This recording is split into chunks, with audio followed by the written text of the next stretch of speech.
بسم اللہ وعلی برکت اللہ۔ السلام علیکم ورحمۃ اللہ وبرکاتہ۔ پیارے بچوں، کیسے ہیں آپ سب؟ آج ہم آپ کو ایک کہانی سنانے جا رہے ہیں جو پاکستان کے ایک دیہات کی ہے۔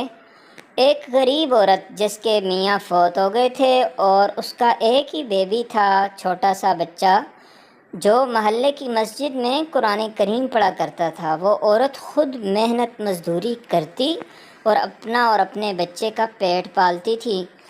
تو ایک دفعہ وہ بازار گئی اور اس نے سبزی اور چاول خریدے اور اپنے بچے کے لیے چاول پکانے شروع کر دیے کہ میرا بیٹا مسجد میں قرآن کریم پڑھ کر آئے گا تو میں اس کو اپنے ہاتھوں سے چاول کھلاؤں گی۔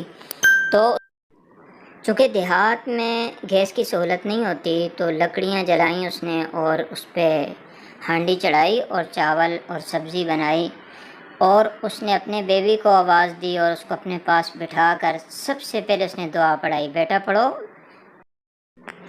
بسم اللہ وعلی برکت اللہ۔ تو بیبی نے بھی پڑھا بسم اللہ وعلی برکت اللہ، اور پھر ماں نے اس کو اپنے ہاتھ سے کھلانا شروع کیا۔ پیارے بچوں، آپ نے کمنٹس میں بتانا ہے کہ کون کون کھانے سے پہلے دعا پڑھا کرتا ہے۔ اگر نہیں پڑھتا تو آج سے پڑھنا شروع کر دیں۔ اور دوسری بات یہ ہے کہ پیرنٹس ہمارے وہ بڑے انمول ہوتے ہیں، ہمارے لیے بڑے دکھ اٹھاتے ہیں، تو ان کا دل سے ادب کرنا ہے اور ان کی۔